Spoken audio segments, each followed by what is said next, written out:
وہ خفگی سے کہتی میں سحری سے اتر گئی۔ لو، پوچھا تو ہے تم سے، اور اگر تمہیں کوئی اعتراض ہے تو بتا دو۔ وہ کندھے اچکاتے ہوئے آرام سے بولی، ہاں، اور آپ تو جیسے میرے اعتراض کو اہمیت دیں گی، الٹا مجھے ہی سمجھانے بیٹھ جائیں گی، اس لیے میں نہیں کر رہی کوئی اعتراض۔ وہ ہنوز خفا تھی۔ سلمیٰ جہاں کہکا لگا کے ہنس دیں، تو جب کوئی اعتراض نہیں ہے تو پھر منہ تو سیدھا رکھو۔ انہوں نے مسکراتے ہوئے اسے چھیڑا، مجھے دیر ہو رہی ہے، جا رہی ہوں میں، اللہ حافظ۔ بیگ سنبھالتے ہوئے اس نے سر پر چادر جمائی، جاؤ خیر سے، فی امان اللہ، وہ نرمی سے بولی۔ تیز تیز قدم اٹھاتی وہ گلی پار کر رہی تھی۔ گلی کے سرے پر ہی ڈرائیور موجود تھا۔ وہ چپ چاپ گاڑی میں جا بیٹھی۔ آنکھیں نم ہو رہی تھیں، وہ رونا نہیں چاہتی تھی، مگر جانے کیوں نمکین پانی رخساروں پر پھسل رہا تھا۔ وہ سوچ رہی تھی کہ گھر جا کر سلمیٰ جہاں کو ہاں کر دے گی۔ شاید ایسا کرنے سے دل اس شخص کی طرف سے پلٹ جاتا جو کبھی اس کا تھا ہی نہیں۔ انجانے میں وہ ایک غلط جگہ دل ہار بیٹھی تھی۔ دل کو ٹپٹتے ہوئے اس نے آنسو صاف کیے تھے اور چلتی سڑک کو دیکھنے لگی۔ ٹھیک 10 منٹ بعد وہ آفس میں داخل ہو رہی تھی۔ اپنے کیبن میں آ کر اس نے چادر اتار کر دوپٹہ اوڑھا تھا اور ونڈو آن کر لی۔ مانیٹر کی اسکرین پر نگاہیں جمائے وہ بہت توجہ سے اپنا کام کر رہی تھی جب مس ثنا اس کے پاس آئی۔ کل کیا بنا پھر؟ وہ بہت سنجیدگی سے دریافت کر رہی تھی۔ بس بچ ہی گئی۔ جمل خوش دلی سے مسکرائی۔ ریلی؟ ثنا کو یقین کرنا مشکل ہو رہا تھا۔ یس، اس نے سکون سے کہا۔ ثنا نے حیرت سے کندھے اچکائے۔ Unbelievable, but well this good but basically میں تمہیں یہ بتانے آئی تھی کہ کل سر مونی کی برتھ ڈے ہے اور سر پی سی میں پارٹی دے رہے ہیں، اینڈ ہم سب انوائٹڈ ہیں۔ تمہیں بھی جانا ہے؟ اوکے، وہ اسے مطلع کر رہی تھی۔ مجھے پرمیشن نہیں ملے گی، جمل نے آہستگی سے کہا۔ وہ سر مونی کی برتھ ڈے پارٹی میں جا کر شہباز حسن کی بیوی کا سامنا نہیں کرنا چاہتی تھی۔ وہ اس خوش نصیب عورت کو کبھی نہیں دیکھنا چاہتی تھی جو شہباز حسن کے بیٹے کی ماں تھی۔ اوہ کم آن، دوبارہ مت کہنا کہ نہیں جاؤں گی، سر کو بالکل اچھا نہیں لگے گا، بہت برا مان جائیں گے۔ اس لیے چپ چاپ آج میرے ساتھ بازار چلنا، ہم سرمونی کے لیے گفٹ لے کر آئیں گے، ثنا نے اسے سمجھایا تھا۔ میں کہہ رہی ہوں نا کہ مجھے پرمیشن نہیں ملے گی، اور ویسے بھی پرسوں میرا بھائی آ رہا ہے گھر پر، بہت کام ہے مجھے، پلیز میں نہیں جا پاؤں گی، جمل نے سنجیدگی سے کہا۔ وہ سر جھکا کر اپنا کام کرنے لگی۔ اوکے، ایز یو وش، مجھے تو سر نے کہا تھا کہ تمہیں بھی کہہ دوں، اب وہ خود ہی تم سے بات کریں گے، کہہ کر وہ رکی نہیں تھی، وہاں سے نکلتی چلی گئی۔ جمل نے پریشان ہو کر سر ہاتھوں میں تھام لیا۔ اسے فکر ہونے لگی اب کسی بھی وقت شہباز حسن کی طرف سے بلاوا آ سکتا تھا، لیکن سارا دن گزر گیا، شہباز حسن کی طرف سے کوئی کال نہیں آئی تھی۔ جمل نے سکون کا سانس لیا۔ 6 بجنے میں 25 منٹ باقی تھے جب وہ خود اس کے کیبن میں چلا آیا۔ جمل نے حیرت سے اس کی طرف دیکھا جو بغور دھانی رنگ کے دوپٹے میں لپٹا اس کا گلابی چہرہ دیکھ رہا تھا۔ سر، آپ یہاں؟ مجھے بلا لیا ہوتا، وہ ہچکچاتے ہوئے بولی۔ کل علی کی برتھ ڈے ہے، میں چاہتا ہوں کہ کل آپ بھی اسے وش کرنے آئیں۔ وہ سنجیدگی سے ٹھہر ٹھہر کر بولتا اس کا دل دھڑکا رہا تھا۔ سر، مجھے پرمیشن نہیں ملے گی، جمل نے بمشکل انکار کیا تھا۔ کس سے لینی ہے پرمیشن؟ چلیے میں لیتا ہوں پرمیشن۔ اس کے ٹیبل پر دونوں ہاتھ رکھے وہ جھک کر بات کر رہا تھا۔ جمل نے خشک پڑتے لبوں پر زبان پھیری، اس کی سبز آنکھوں میں بغور جھانکتا وہ اسے بے بس کر رہا تھا۔ سر، آپ؟ اسے سمجھ نہیں آ رہی تھی کہ اب کیا بہانہ بناتی۔ تو پھر کل آپ آ رہی ہیں، کہتے ہوئے شہباز حسن کے لب مسکرا اٹھے۔ جمل کی ہارٹ بیٹ مس ہوئی تھی۔ شاید اس شخص کو اپنی سحر انگیز شخصیت کا بخوبی احساس تھا۔ بولیے مس جمل۔ وہ بڑی توجہ سے اس کے چہرے کے ایک ایک نقش کو دیکھ رہا تھا کہ دل پر کنٹرول کرنا اب ذرا مشکل ہی تھا۔ جی، کوشش کروں گی، وہ جلدی سے بولی۔ نظروں کا زاویہ فوراً بدلا تھا کیونکہ مقابل مسلسل اس کی آنکھوں میں جھانک رہا تھا۔ آپ کی کوشش کامیاب ہونی چاہیے، کہہ کر وہ سیدھا ہوا تھا۔ جمل کی جان میں جان آئی، پھر ایک بھرپور نگاہ اس کے حواس باختہ چہرے پر ڈال کر پلٹ گیا۔ جمل نے ایک لمبا سانس خارج کیا۔ دھڑکنوں کی رفتار معمول سے ہٹ کر تھی۔ میری قسمت میں لکھا تھا تم سے بے پناہ محبت کرنا۔ وہ بے بس ہو کر ریوالونگ چیئر پر ڈھہ سی گئی۔ نکاح کے کچھ دیر بعد ہی وہ اسے عباسی ہاؤس لے آیا تھا۔ ڈیڈ سے اس کی بات ہو چکی تھی، وہ اسے اپنے فارم ہاؤس لے جانا چاہتا تھا، مگر انہوں نے سختی سے اسے وہاں لے جانے سے منع کر دیا تھا۔ وہ اس کے یوں اچانک شادی کر لینے پر ہی بہت حیران ہوئے تھے۔ اس پر مزید یہ حقیقت کہ شادی ایلیزے سے نہیں، گاؤں کی کسی مجبور لڑکی سے کی تھی۔ وہ حقیقتاً ناراض ہو چکے تھے، مگر ناراضگی میں بھی اسے یہی آرڈر ملا تھا کہ بہو کو عباسی ہاؤس لے ہی جانا ہے۔ گاڑی جس وقت عباسی ہاؤس کے پورچ میں رکی تھی، محرم نے حیرت سے آنکھیں کھول کر سیاہ پڑتی رات کی تاریکی میں اس شاندار عمارت کو دیکھا تھا۔ وہ گھر نہیں، کوئی محل معلوم ہو رہا تھا، دور دور تک پھیلا سبزہ، شاید وہ کوئی بہت بڑا باغ تھا۔ محرم کی سمجھ میں تو یہی آیا تھا، چمکتے روشن درخت، ہر درخت پر کچھ روشنی تھی، شاید جگمگ کرتی وہ روشنی بلبوں کی تھی جو اس لان میں موجود ان گنت درختوں کو روشن کیے ہوئے تھے۔ زرخان عباسی کی مائیت میں چلتی وہ حیرت سے چار سو دیکھ رہی تھی۔ لان میں 4 فوارے روشن تھے، جن سے نکلتا کبھی نیلا، کبھی لال، کبھی پیلا پانی۔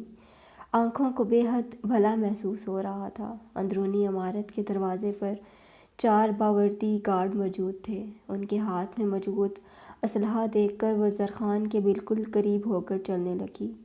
بڑی سی راہداری سے گزرنے کے بعد وہ دونوں ایک گول ہال نما جگہ پر آ گئے۔ اس ہال کے چاروں سروں پر سیکنڈ فلور کو جاتی سیڑھیاں تھیں۔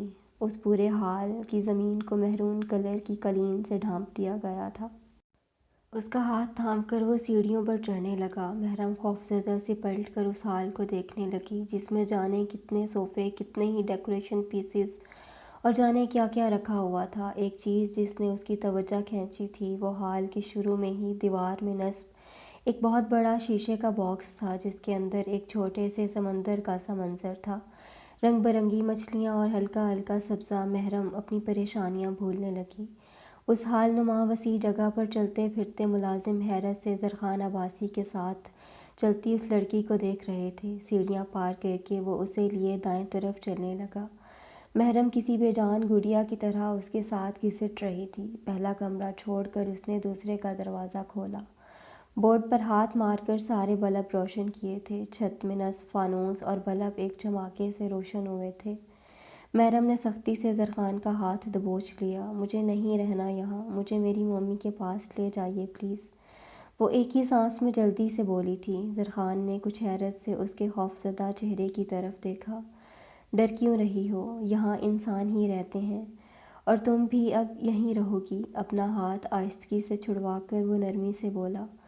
محرم نے لرزتی پلکیں اٹھا کر زرخان کی طرف دیکھنا چاہا۔ گھنی مونچھوں تلے دبے انابی لبوں سے اوپر اس کی نگاہ جانے سے پہلے ہی پلٹ آئی تھی۔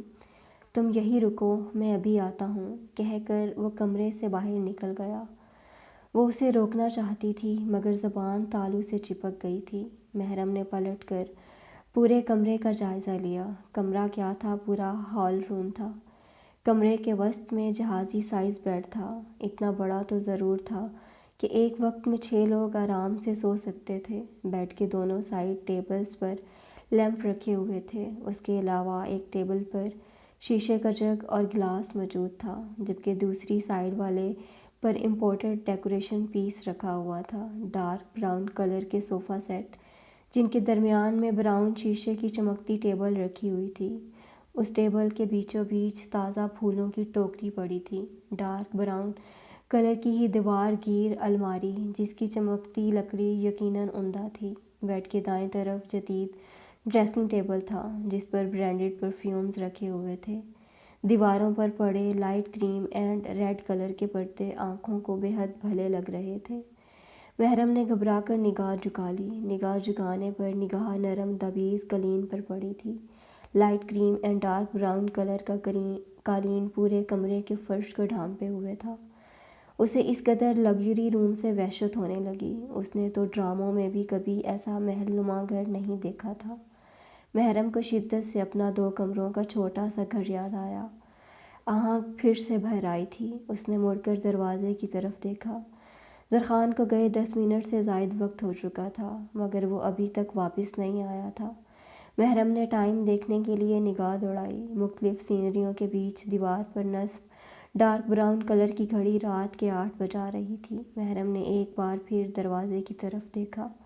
وہ ابھی تک وہیں کھڑی تھی جہاں اسے رکنے کا کہہ کر زرخان باہر گیا تھا۔ جب مزید 10 منٹ تک وہ واپس نہ آیا تو وہ سہج سہج کر قدم رکھتے ہوئے کمرے کے دائیں طرف والی دیوار کی طرف آئی، جہاں بھاری پردے چھت سے آتے ہوئے زمین پر بچھے قالین کو چھو رہے تھے۔ بہت آہستگی سے پردہ ہٹا کر اس نے دیکھنا چاہا تھا کہ وہاں کیا ہے۔ سامنے ہی لان کا منظر تھا اور لان کے آخر میں وقفے وقفے سے جگنو روشن تھے۔ آنکھیں سکیڑ کر دیکھنے پر اسے اندازہ ہوا کہ وہ روشنیاں گھروں کی کھڑکیوں سے آ رہی تھیں۔ یقیناً وہ ملازمین کے کوارٹرز تھے۔ محرم نے شیشے کی اس دیوار کو ہولے سے چھوا تھا۔ پردہ ہٹا کر اس نے اینڈ تک دیکھا تھا۔ وہ گلاس وال ہی تھی۔ جو لان اس کے سامنے تھا وہ ویسا نہیں تھا جو یہاں آتے وقت اس نے دیکھا تھا۔ یہ تو کوئی اور ہی لان تھا۔ محرم کا دل گھبرانے لگا۔ جانے کتنا بڑا گھر تھا۔ اکیلے اس گھر میں رہنے کے تصور نے ہی اس کے ہاتھ پاؤں ٹھنڈے کر دیے تھے۔ اس نے فوراً پردہ کھینچ کر برابر کیا تھا اور خود بیڈ کی پانتی سے 2 قدم آگے رکھے صوفے نما ٹیبل پر بیٹھ گئی۔ مومی، یہ آپ نے مجھے کہاں پھنسا دیا؟ 2 آنسو بہت تیزی سے رخساروں پر پھیلے تھے۔ اسے کچھ دیر پہلے کا منظر یاد آیا۔ لیکن زرخان سر تو آپ کے بیٹے ہیں مومی، اور میں بھی آپ کی بیٹی ہوں۔ ہم دونوں تو بہن بھائی ہوئے نا، ہم دونوں کی شادی کیسے ہو سکتی ہے؟ ان کی بات سن کر اس نے فٹ سے جواز پیش کیا تھا۔ محرم، تم جانتی ہو کہ تم میری سگی بیٹی نہیں ہو میری جان۔ انہوں نے نرمی سے اس کا گال چھوا۔ ہاں، مگر مجھ میں آپ کا خون تو ہے نا، اس نے سمجھداری کا مظاہرہ کیا۔ ہاں ہے، مگر زرخان میں جس کا خون ہے وہ میری رگوں میں خون بن کے گردش کرتا ہے محرم، انہوں نے کھوئے کھوئے لہجے میں جواب دیا۔ کیا مطلب؟ ان کی بات محرم کی چھوٹی سی سمجھ سے باہر تھی۔ مطلب یہی ہے کہ تمہاری اور زرخان کی شادی ہو سکتی ہے میری جان، انہوں نے نرمی سے کہا۔ مگر میں ابھی چھوٹی ہوں مومی، پلیز میری شادی مت کریں، اس نے فاطمہ سے التجا کی تھی۔ کیوں؟ کیا تم نے اپنی گڑیا کی شادی نہیں کی تھی؟ فاطمہ نے مسکراتے ہوئے پوچھا۔ ہاں، مگر وہ تو گڑیا تھی نا، محرم نے جیسے ان کی عقل پر ماتم کیا تھا۔ تم بھی تو میری گڑیا ہو، ان کے پاس بھی جواب موجود تھا۔ مگر میرے لیے جو گڈا آپ نے ڈھونڈا ہے مجھے اس سے ڈر لگتا ہے مومی، کہتے ہوئے اس نے آواز دھیمی کر لی، کیونکہ زرخان ذرا سے فاصلے پر ہی داد بخش کے ساتھ محو گفتگو تھا۔ شروع میں سب کو ڈر لگتا ہے میری جان، تمہاری گڑیا بھی تو کتنی بار گڈے سے روٹھ کر تمہارے پاس آئی تھی نا، وہ اسے نرمی سے قائل کرنے کی کوشش کر رہی تھیں۔ مگر مومی، میں تو ابھی چھوٹی ہوں، کہتے ہوئے اس کی آنکھیں نم ہو گئیں۔ ایک تو آج آپ کی باتیں مجھے بالکل سمجھ نہیں آ رہی ہیں مومی، وہ خفگی سے بولی، لیکن تمہارا گڈا تو بڑا ہے نا، وہ ہر صورت اسے منا لینا چاہتی تھیں۔ ہاں، کیونکہ تم نہ سمجھ ہو، وہ ہنس پڑی۔ اوکے، میں ایک شرط پر شادی کروں گی، اس نے سنجیدگی سے کہا۔ شادی تو جیسے گڑیا گڈے کا کھیل ہی تھی اس کے لیے، اس لیے بڑے آرام سے بول رہی تھی۔ میں سارا دن آپ کے پاس رہوں گی اور رات کو بھی سر زرخان کے ساتھ تب جایا کروں گی جب آپ سو جایا کریں گی، چاہے رات کے 12 ہی کیوں نہ بج جائیں۔ وہ مکمل طور پر سنجیدہ تھی۔ اوکے ڈن، میں کل سے 7 بجے ہی سو جایا کروں گی، 12 بجے تک تمہیں انتظار نہیں کرنا پڑے گا۔ ان کا لہجہ شرارت سے پر تھا۔ مومی، محرم نے انہیں خفگی سے دیکھا۔ وہ ہنس دیں۔ اور ایک بات اور، جیسے ہی آپ ٹھیک ہو جائیں گی میں ہمیشہ کے لیے گڈے کو چھوڑ کر آپ کے پاس آ جاؤں گی۔ ڈن، ایک اور شرط حاضر تھی۔ ڈن، فاطمہ کی بجائے زرخان نے جواب دیا تھا۔ وہ اس کی بات سن چکا تھا۔ محرم اپنی جگہ چور سی ہو گئی، جبکہ فاطمہ نے ایک مسکراتی نظر زرخان کے خوبرو چہرے پر ڈالی۔ پھر تھوڑی ہی دیر میں چند آدمیوں کے ساتھ ایک مولوی صاحب آئے تھے۔ فاطمہ کی ہدایت کے مطابق وہ سارے تقاضے پورے کرتی چلی گئی۔ تقریباً 7:15 بجے کے قریب وہ زرخان عباسی کے نکاح میں آ چکی تھی۔ نکاح کے بعد انہیں محرم کو وہاں سے بھیجنے کی لگ گئی تھی۔ اس نے بہت ترلے کیے کہ کچھ دیر تو اپنے پاس رہنے دیں، مگر فاطمہ نے نیند کر کے محرم کو قائل کر ہی لیا تھا۔ نتیجتاً تھوڑی ہی دیر بعد فاطمہ کے ضد کرنے پر وہ منہ بسورتی ہوئی زرخان کے ساتھ اس کے محل نما گھر میں آ گئی تھی اور اب اکیلی بیٹھی مسلسل رو رہی تھی، کیونکہ زرخان عباسی تھوڑی دیر کا کہہ کر ابھی تک واپس نہیں آیا تھا۔ آخر آ ہی گئی ہو نا، آنکھ دبا کر بولتی مس ثنا اسے مسکرانے پر مجبور کر گئی تھی۔ جی ہاں، آ گئی ہوں، آنا ہی تھا۔ ثنا کے ساتھ چلتے ہوئے وہ نرمی سے بولی۔ ہوٹل کی سجاوٹ لاجواب تھی، تقریباً سارا سٹاف ہی موجود تھا، جبکہ سٹاف کے علاوہ آدھا شہر شہباز حسن نے انوائٹ کیا ہوا تھا۔ اتنے لوگوں کی موجودگی میں وہ پزل ہو رہی تھی۔ چپ چاپ ایک چیئر سنبھال کر بیٹھ گئی۔ دفعتاً اس کی نگاہ شاہ پر پڑی تھی۔ بلیک ڈنر سوٹ میں ملبوس وہ بے حد وجیحہ لگ رہا تھا۔ سب کی آنکھوں کا مرکز وہ شخص اس کے دل کے سنگھاسن پر بڑی شان سے برجمان تھا۔ دل کا درد بڑھ رہا تھا۔ اس کی بیوی کے بارے میں سوچ کر ہی جمل کا دل سکڑنے لگا۔ نگاہ جھکا کر وہ ناخنوں پر لگی کیوٹکس کھرچنے لگی۔ آنکھیں نم ہو رہی تھیں۔ ٹیبل پر رکھے ٹیشو باکس سے ٹیشو نکال کر اس نے بھیگی پلکوں کو صاف کیا۔ یہاں کیوں بیٹھی ہو؟ چلو کیک کٹنے والا ہے، وہاں اسٹیج کے پاس چلتے ہیں۔ اس کے سر پر کھڑی ثنا تیز تیز بول رہی تھی۔ نہیں، میں یہیں ٹھیک ہوں، آپ مجھے یہیں رہنے دیں پلیز۔ نگاہ چراتے ہوئے وہ بامشکل مسکرائی تھی۔ واٹس رانگ ود یو مس جمل؟ ایک تو تم اتنا لیٹ آئی ہو، دوسرا یہ کہ تم سر سے بھی نہیں ملیں، اور تیسرا چھپ کر بیٹھی ہو اور اب وہاں اسٹیج کے پاس جانے کو بھی تیار نہیں ہو۔ میڈم، چکر کیا ہے؟ یہ گفٹ جو ساتھ لائی ہو یہ واپس لے کر جانے کا ارادہ ہے کیا؟ وہ بولنا شروع ہوئی تو نان سٹاپ بولتی ہی چلی گئی۔ میرے سر میں درد ہو رہا ہے، اس لیے یہاں ایک طرف آ کر بیٹھ۔ ثنا کی پشت پر ابھرتے چہرے کو دیکھ کر اس کی چلتی زبان کو بریک لگے تھے۔ مقابل کی آنکھوں میں شوق کا ایک جہاں آباد تھا۔ لبوں پر دلنشیں مسکراہٹ سجائے وہ جمل کے ستے ہوئے چہرے کو دیکھ رہا تھا۔ از ایوری تھنگ فائن مس جمل؟ وہ بہت نرمی سے پوچھ رہا تھا۔ جمل گڑبڑا کر فوراً اپنی سیٹ سے کھڑی ہوئی۔ ثنا فوراً وہاں سے کھسک گئی۔ السلام علیکم سر۔ جب کچھ سمجھ نہ آئی تو اس نے فٹ سلام جھاڑا۔ وعلیکم السلام۔ ابھی میں نے کچھ سنا ہے آپ کے سر میں درد ہے شاید؟ وہ سنجیدگی سے پوچھ رہا تھا۔ جج جی ہو رہا ہے۔ ہونٹوں پر زبان پھیرتے ہوئے وہ نگاہ چرا کر بولی۔ شہباز حسن کی بولتی نگاہیں اس کے چہرے پر گلال بکھیر رہی تھیں۔ کاہی کلر کی شیفون کی لانگ شرٹ زیبتن کیے جس پر گولڈن تلے کا کام ہوا تھا، کاہی کلر کا تنگ پاجامہ، جبکہ کاہی کلر کا ہی شیفون دوپٹہ شانوں پر پھیلائے، چہرے پر لائٹ سا میک اپ کیے، وہ سیدھا اس کے دل میں اتر رہی تھی۔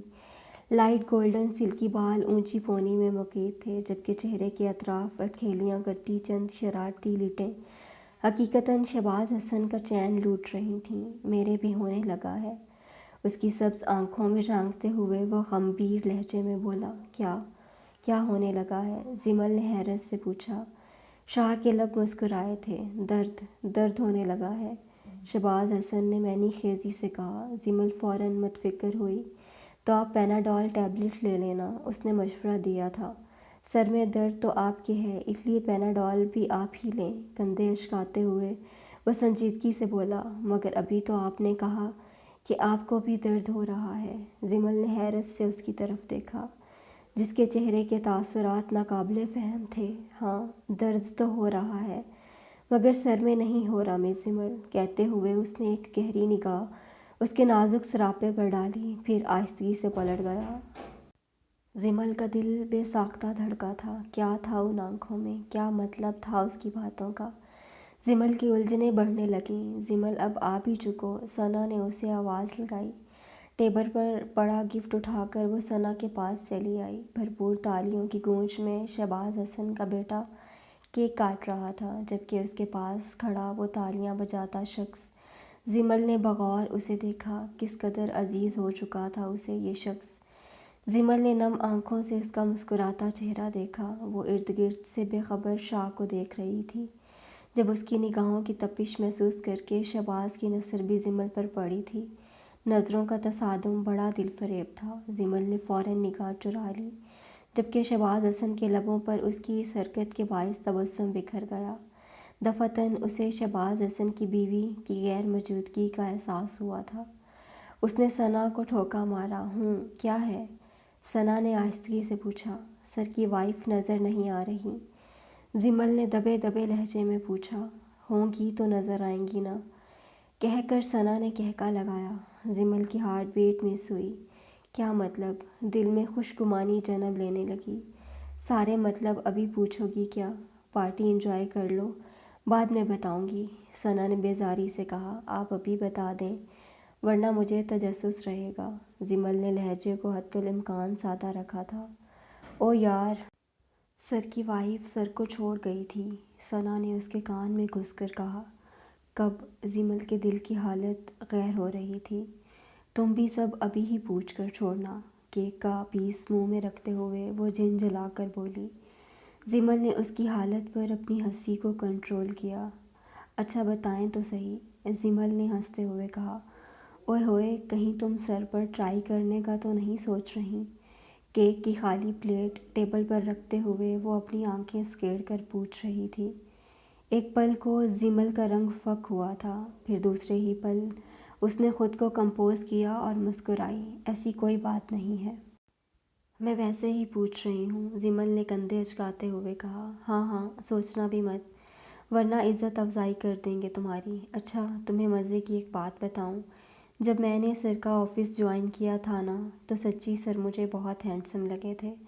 ہینڈسم تو خیر اب بھی اتنے ہی ہیں، مگر تب میرے سر پر سر کا بھوت چڑھ گیا تھا۔ بس پھر کیا، میں نے فل ٹائم ٹرائی کیا، مگر ثنا نے بیچارہ سا منہ بنایا، مگر میری دال بالکل نہیں گلی۔ سچی، سر تو جیسے مرچیں چبا کر آفس آتے تھے۔ بس پھر 1.5 سال پہلے میری منگنی ہو گئی اور سر کا بھوت چپ چاپ شرافت سے اتر گیا، کہہ کر وہ خود ہی بننے لگی۔ زمل کی مسکراہٹ بھی گہری ہو گئی۔ آپ سر کی وائف کے بارے میں کچھ بتانے والی تھیں۔ زمل کی سوئی وہیں اٹکی تھی۔ ثنا نے ٹیڑھی نظروں سے اس کی طرف دیکھا۔ آر یو شور کہ تمہارا ٹرائی کرنے کا ارادہ نہیں ہے؟ ثنا مصنوعی غصے سے پوچھ رہی تھی۔ یس، آئی ایم شور، زمل نے ہنستے ہوئے کہا۔ اوکے، تو پھر سن لو وہی جو میں نے سب سے سنا ہے، اور میں نے سنا ہے کہ جب سر مونی بہت چھوٹے تھے تب سر کی وائف نے زبردستی سر سے طلاق لے لی تھی، مگر کیوں؟ زمل کو حقیقتاً افسوس ہوا۔ یہ مجھے نہیں پتہ۔ رشین سیلیڈ کا بھرا ہوا چمچ منہ میں ٹھونستے ہوئے وہ آرام سے بولی۔ کچھ تو پتہ ہی ہوگا، زمل کے منہ سے نکل گیا۔ ثنا نے اسے گھورا۔ تم اب مجھے کچھ کھانے دو گی یا نہیں؟